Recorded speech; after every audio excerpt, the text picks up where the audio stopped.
की। बांग्लादेश में हिंदुओं पर हो रहे अत्याचार के खिलाफ देश में गुस्सा है। इस गुस्से का असर जम्मू कश्मीर में भी देखने को मिल रहा है। डोडा के भलेसा में बड़े स्तर पर प्रदर्शन किया गया। सनातन धर्म सभा के आह्वान पर आज हजारों लोग सड़कों पर उतरे और बांग्लादेश के विरोध में अपनी आवाज को बुलंद किया। प्रदर्शनकारियों ने भारत सरकार से बांग्लादेश के खिलाफ सख्त कार्रवाई की मांग की है और उसके साथ ही प्रदर्शन के जरिए अंतर्राष्ट्रीय स्तर पर हस्तक्षेप की भी मांग उठाई है। तो बड़ी खबर सामने आ रही है। ये देखिए तस्वीरें आप टीवी स्क्रीन पर आप देख रहे हैं। ये भलेसा डोडा की तस्वीरें हैं। सनातन धर्म सभा के ये तमाम कार्यकर्ता हैं। सरकार से बांग्लादेश के खिलाफ कार्रवाई की मांग उठाई जा रही है। बांग्लादेश में हिंदुओं पर हो रहे अत्याचार के खिलाफ पूरे देश में गुस्सा है और ऐसा ही गुस्सा डोडा में भी। ये भलेसा की तस्वीर आप देख रहे हैं जहां पर देखने को मिला है। जम्मू कश्मीर की ये तस्वीर है। डोडा में भलेसा में बड़े स्तर पर प्रदर्शन किया जा रहा है। सनातन धर्म सभा के आह्वान पर आज हजारों लोग सड़कों पर उतरे। बांग्लादेश के विरोध में अपनी आवाज बुलंद की। प्रदर्शनकारियों ने भारत सरकार से बांग्लादेश के खिलाफ सख्त कार्रवाई की मांग की है। इसके साथ ही प्रदर्शन के जरिए अंतर्राष्ट्रीय स्तर पर हस्तक्षेप की मांग उठाई गई है।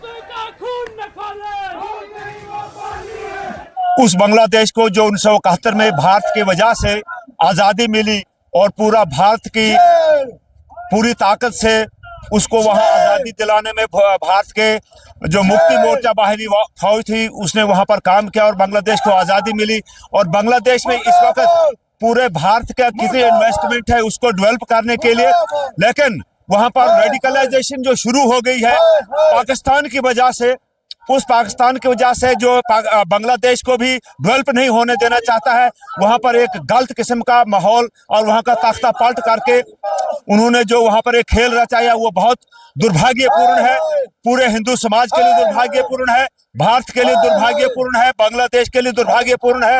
आज वो महाराणा प्रताप के औलादे जिंदा है, शिवाजी मराठा के औलादे जिंदा है। हिंदू जो है मुगलों के कालखंड में खत्म नहीं हुआ है। हिंदू को मारने के लिए बड़े बड़े षड्यंत्र किए थे लेकिन हिंदू खत्म नहीं हुआ है और न खत्म होगा। सनातन को जो तोड़ने की कोशिश की थी न सनातन खत्म हुआ है न होगा। और ब्रेकिंग न्यूज सामने आ रही। कश्मीर विश्वविद्यालय में परीक्षाएं स्थगित कर दी गई हैं। एलएलएम के तीसरे सेमेस्टर की परीक्षाएं स्थगित हो गई हैं। कल से शुरू होनी थी तीसरे सेमेस्टर की परीक्षाएं। तो ये बड़ी खबर सामने आ रही। कश्मीर विश्वविद्यालय में परीक्षाएं स्थगित हो रही हैं। एलएलएम के तीसरे सेमेस्टर की परीक्षाएं स्थगित हैं। कल से शुरू होने वाली थी एलएलएम के तीसरे सेमेस्टर की परीक्षाएं।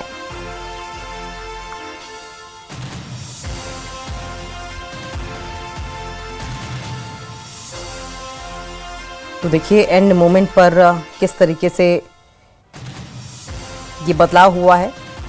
एलएलएम की परीक्षाएं मास्टर्स इन लॉ जो कर रहे हैं स्टूडेंट्स, उनकी ये जो परीक्षाएं हैं।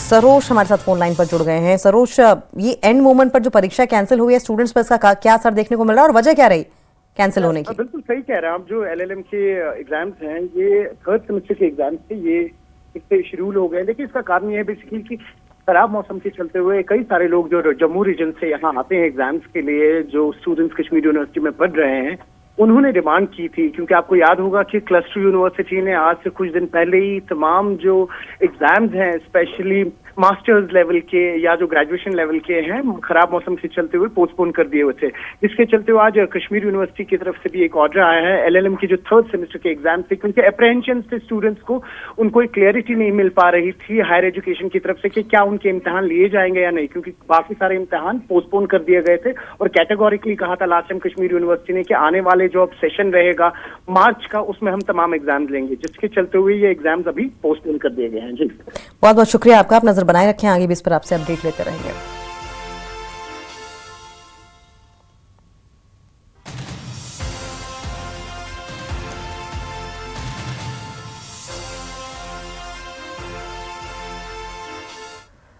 और हिमाचल प्रदेश के बाद अब उत्तराखंड में एक कश्मीरी की पिटाई का मामला सामने आया है। उत्तराखंड के उधमपुर सिंह नगर में के काशीपुर में शॉल बेचने वाले कश्मीरी बिलाल अहमद गनी पर हमला हुआ। आरोप है कि बजरंग दल के कार्यकर्ताओं ने उन पर हमला किया, उनके साथ मारपीट की और शॉल लूट ली और फिर जान से मारने की धमकी देते हुए उत्तराखंड छोड़ने को कहा।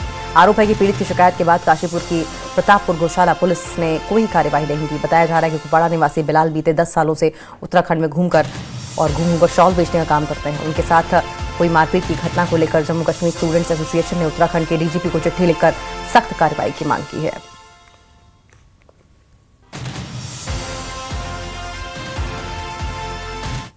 और कुछ दिन पहले हिमाचल के कांगड़ा में भी एक कश्मीरी शॉल विक्रेता पर हमला हुआ था। वो शख्स भी कुपवाड़ा का रहने वाला था।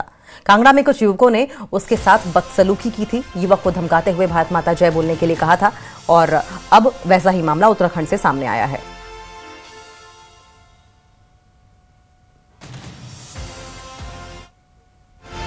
दो तस्वीरें आप टीवी स्क्रीन पर देख रहे हैं। कांगड़ा हिमाचल की तस्वीर है और ऐसे में इस शख्स से, पहला शख्स है फेरन बेचने वाला और इससे पहचान पूछी जाती है। कुपवाड़ा का रहने वाला है, कांगड़ा हिमाचल में था और उसके बाद उसे परेशान किया गया।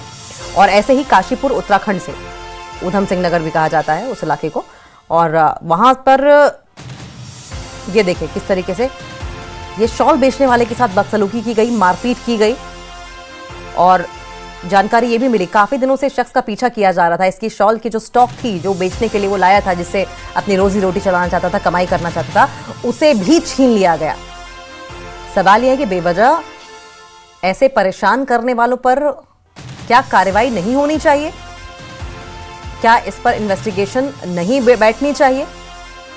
कांगड़ा हिमाचल प्रदेश की तस्वीर है और काशीपुर उत्तराखंड की जो तस्वीर में आप देख रहे हैं, शख्स को बिलाल अहमद नाम है और बिलाल अहमद को तो जल्द से जल्द स्टेट छोड़ने के लिए ही कह दिया गया। उत्तराखंड में कश्मीरी शख्स पर हमला हुआ, वायरल हुए बदसलूकी का ये जो वीडियो आप देख रहे हैं, देखिए किस तरीके से नासिर अहमद को परेशान किया गया, बिलाल अहमद को परेशान किया गया। कांगड़ा हिमाचल की ये तस्वीरें हैं।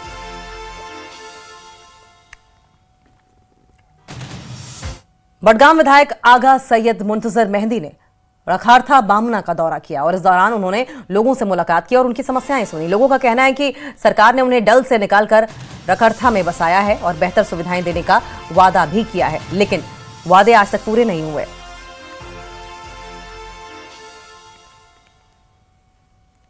किया कश्मीर के लिए जो कंजर्वेशन का प्रोग्राम था, इन्होंने सब कुछ अपना आबाई वतन सैक्रिफाइस किया जीरे डल के तहफ़्फ़ुज़ के लिए, और उसी के नाम पर इनको यहाँ पर लाया गया था और ये इंश्योर किया गया था कि आपको जो भी सहूलियात हैं हम वो इंश्योर करेंगे कि आपको दें, ताकि रिहेबिलिटेशन में काफ़ी मदद मिलेगी। मगर अफसोस की बात यह है कि उनको यहाँ पर लाया गया और ऐसे ही छोड़ा गया। इनकी कोई बेसिक फैसिलिटीज़ नहीं प्रोवाइड की गई हैं, जो एक प्रॉपर रिहेबिलिटेशन और रिसेटलमेंट प्लान में होता है कि एक बंदे को दूसरी जगह किसी अनजान शहर में लाना और ये इंश्योर करना कि इसको हर चीज़ वहाँ फैसिलिटी मिले, हर चीज़ इसको वहाँ मुहैया रहे, ताकि इसको कोई इनकन्वीनियंस ना हो उस अनजान इलाके में। हालांकि अपना सब कुछ, अपना घर बार, अपनी जॉब, अपना सब कुछ छोड़ के आए थे कंजर्वेशन के नाम पे। मगर काफ़ी मायूसी हुई, काफ़ी अफसोस हुआ कि यहाँ पर जब देखा गया कि उनको कैसे बुनियादी ज़रूरियात के लिए तरसाया जा रहा है, जैसे चाहे रोड का मसला हो या वेटलैंड जो ये है, ये सैलाब के निशाने पर ये इलाका है, मगर प्रॉपर ड्रेनेज का इशू है। यहाँ पर एक कॉलोनी का पानी दूसरी कॉलोनी में जाता है। इसी तरीके से जो बाकी चीजें हैं, देखिए टूटे हुए सपने की सुने कौन सिसकी, अंतर को चीर व्यथा पलकों पर ठिठकी, हार नहीं मानूंगा रार नहीं ठानूंगा, काल के कपाल पर लिखता मिटाता हूँ, गीत नया गाता गीत